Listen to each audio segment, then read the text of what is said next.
Hello my dear students. तो कैसे हैं आप लोग। उम्मीद करता हूं कि आप लोग स्वस्थ होंगे, मस्त होंगे, अपनी पढ़ाई में व्यस्त होंगे। तो दोस्तों, मैं विनय विश्वकर्मा आपका स्वागत करता हूं आपके अपने चैनल विनय से स्टडी में। तो दोस्तों, आज के वीडियो में हम क्लास 12 केमिस्ट्री का महत्वपूर्ण 7 प्रश्नों को पढ़ेंगे। तो आज का प्रश्न हमारा एल्कोहल, फिनाल और ईथर पर आधारित है। तो दोस्तों, आज का जो हमारा प्रश्न है ये पिछले कुछ सालों से लगातार हमारी बोर्ड परीक्षा में पूछा जा रहा है। तो आज का वीडियो आपके लिए मोस्ट इंपॉर्टेंट है, तो वीडियो को स्किप मत कीजिएगा। अगर आप वीडियो पर नए हैं तो वीडियो को लाइक कर दीजिए, चैनल पर नए हैं तो सब्सक्राइब कर दीजिए, क्योंकि बोर्ड एग्जाम के हर इंपॉर्टेंट टॉपिक का वीडियो आपको इस चैनल पर मिलता रहेगा। तो यह वीडियो को स्टार्ट करते हैं। देखिए पहला क्वेश्चन हमारा क्या है। देखिए क्वेश्चन नंबर 1 क्या कह रहा है। कह रहा है कि अल्कोहलों के क्वथनांक ईथरों की तुलना में उच्च होते हैं, क्यों। क्यों जो होता है अल्कोहलों के क्वथनांक ईथरों की तुलना में उच्च होते हैं। तो देखिए क्यों होते हैं। उत्तर देखिए, अल्कोहलों के अणुओं के मध्य हाइड्रोजन बंध होता है। जो अल्कोहल होते हैं उनके अणुओं के बीच में क्या होता है, हाइड्रोजन बंध होता है, जिसके कारण इनके अणु विशाल अणु का आकार ग्रहण कर लेते हैं। जिससे क्या होता है, जो इनके अणु होते हैं अल्कोहल के, वो बड़े आकार का अणु ग्रहण कर लेते हैं। आकार उसका जो अणु का आकार तो बड़ा हो जाता है। जबकि ईथरों के अणुओं के मध्य हाइड्रोजन बंध नहीं होता। यही कारण है कि अल्कोहल का क्वथनांक ईथर से उच्च होता है। यही कारण है। कारण क्या है कि जो अल्कोहल का अणु होता है उसके मध्य में क्या होता है, हाइड्रोजन बंध होता है, जिसके कारण यह बड़ा आकार आकार ग्रहण कर लेता है। और जो ईथर का अणु होता है उसके मध्य हाइड्रोजन बंध नहीं होता, जिससे यह बड़ा आकार ग्रहण नहीं कर पाता। इसलिए क्या होता है कि अल्कोहल का जो क्वथनांक होता है ईथर से अधिक होता है, उच्च होता है। अब देखिए अगला क्वेश्चन क्या है। क्वेश्चन नंबर 2 देखिए क्या कह रहा है। कह रहा है कि अल्कोहलों का अणुभार बढ़ने पर जल में विलेयता घटती है, क्यों। जो अल्कोहल होते हैं उनका अणुभार जब बढ़ता है तो उसके जल में विलेयता क्यों घटती है। तो देखिए उत्तर, अल्कोहल का अणुभार बढ़ने पर जल में विलेयता घटती है। इसका कारण यह है कि अल्कोहल अणु के OH माइनस OH समूह जो होता है, OH जो समूह होता है, तथा जल के अणुओं के बीच हाइड्रोजन बंध होता है। जो अल्कोहल अणु होता है उनके बीच में क्या होता है, उनका OH समूह जो होता है, और जो जल का अणु होता है उनके बीच में क्या होता है, हाइड्रोजन बंध होता है। अल्कोहल का अणुभार बढ़ने पर जल की विलेयता इसलिए घटती है क्योंकि अल्कोहल के अणु OH समूह तथा जल के अणुओं के बीच में हाइड्रोजन बंध होता है। यहाँ पे देखिए, यहाँ पे देखिए, ये OH समूह है और ये जल है H2O। तो इनके बीच में जो है हाइड्रोजन बंध है। फिर यहाँ पे देखिए H2O है और यहाँ पे देखिए OH है। इनके बीच में क्या है, हाइड्रोजन बंध है। इनके बीच में जो बंध है ये हाइड्रोजन बंध है। यहाँ पे हाइड्रोजन बंध लगा है। इसलिए क्या होता है, अल्कोहल का अणुभार जो होता है बढ़ने पर जल की विलेयता घटती है। अब देखिए आगे तीसरा नंबर क्वेश्चन क्या है। देखिए कह रहा है कि ईथर की जल में विलेयता बहुत कम होती है, क्यों। जो ईथर होता है उसकी जल में विलेयता कम होती है, क्यों। तो देखिए, ईथर के अणु जल के अणुओं के साथ हाइड्रोजन बंध नहीं बनाते। जो ईथर का अणु होता है वो जल के अणु के साथ हाइड्रोजन बंध नहीं बनाता। यही कारण है कि ईथर जल में बहुत कम विलेय होता है। जो ईथर क्या होता है, जल में बहुत कम विलेय होता है। ये क्या करता है, हाइड्रोजन जल के साथ जो होता है यह हाइड्रोजन बंध नहीं बनाता। अब आगे देखिए क्वेश्चन नंबर 4 देखिए क्या कह रहा है। देखिए कह रहा है कि किण्वन किसे कहते हैं, इस क्रिया के लिए अनुकूल परिस्थिति क्या है। जो किण्वन किसे कहते हैं, इस क्रिया के लिए अनुकूल परिस्थितियां क्या हैं। तो देखिए उत्तर, एंजाइम के द्वारा जटिल कार्बनिक यौगिकों का सरल कार्बनिक यौगिकों में अपघटन करना ही किण्वन कहलाता है।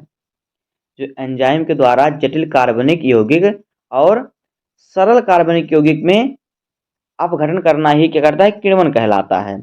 अब देखिए किण्वन क्रिया के लिए आवश्यक परिस्थितियां क्या क्या हैं। देखिए नंबर 1, कार्बनिक यौगिक का विलयन तनु होना चाहिए। दूसरा है ताप 25 से 30 डिग्री सेल्सियस होना चाहिए। तीसरा है वायु का संचार आवश्यक हो। और चौथा है विलयन ना तो अधिक अम्लीय हो और ना ही अधिक क्षारीय हो, यानी उसका जो पीएच मान हो 6 से 8 के बीच में हो। और फिर पांचवा है ऐसी स्थिति हो कि किण्वन नष्ट ना हो पाए। अब देखिए अगला क्वेश्चन क्या है, क्वेश्चन नंबर 5 देखिए कह रहा है कि ल्यूकस जो है ल्यूकास परीक्षण पर संक्षिप्त टिप्पणी लिखिए। तो देखिए उत्तर, निर्जन ZnCl2 व सांद्र HCl को मिश्रण ल्यूकास अभिकर्मक कहलाता है। जिंक क्लोराइड व सांद्र H2HCl यानी हाइड्रोक्लोरिक अम्ल का जो मिश्रण होता है ल्यूकास अभिकर्मक कहलाता है। इसके द्वारा एल्कोहल का परीक्षण किया जाता है। देखिए नंबर 1 कैसे, यदि एल्कोहल के 3 से 4 ml विलयन में 2 से 3 ml ल्यूकास अभिकर्मक मिलाने पर वह ठंडे में शीघ्र अम्लता उत्पन्न करता है तो वह तृतीय एल्कोहल है। देखिए कैसे एल्कोहल का परीक्षण किया जाता है कि ल्यूकस से, देखिए यदि एल्कोहल का 3 से 4 ml भाग लेते हैं विलयन, उसमें 2 से 3 ml ल्यूकास अभिकर्मक मिलाते हैं तो वह ठंडे में अगर शीघ्र वह ठंडा हो जाता है तो क्या करते हैं, वह तृतीय एल्कोहल है। अब देखिए दूसरा क्या कह रहा है कि यदि वह ठंडे में 5 से 10 मिनट बाद अविलेयता उत्पन्न करता है, यानी ठंडे होने के बाद अविलेयता उत्पन्न करता है 5 से 10 मिनट बाद, तो वह द्वितीय एल्कोहल है। तीसरा देखिए, यदि वह ठंडे में 20 से 30 मिनट बाद तक कोई अविलेयता नहीं उत्पन्न करता तो वह प्राथमिक एल्कोहल है, यानी अविलेयता यानी कि 10 से 20 मिनट ठंडा होने के बाद वो मिले नहीं, अलग अलग दिखाई दे तो ये अविलेयता। तो ये क्या है, अगर 20 से 30 मिनट लगता है उसमें तो प्राथमिक एल्कोहल है, अगर 5 से 10 मिनट लगता है, 5 से 10 मिनट, तो वो द्वितीय एल्कोहल है। अगर वह क्या हो शीघ्र ही हो जाता है तो वह तृतीय एल्कोहल है। अब देखिए क्वेश्चन नंबर 6 क्या कह रहा है, देखिए क्या कह रहा है कि फिनाल की प्रकृति अम्लीय है, कारण स्पष्ट कीजिए। तो देखिए फिनाल अम्लीय है तथा क्षार से क्रिया करके लवण बनाता है, यानी नमक बनाता है, NaCl बनाता है। फिनाल जो होता है अम्लीय होता है तथा यह क्षार से क्रिया करके लवण बनाता है, अर्थात फिनाल की प्रकृति अम्लीय है जबकि अल्कोहल उदासीन होता है।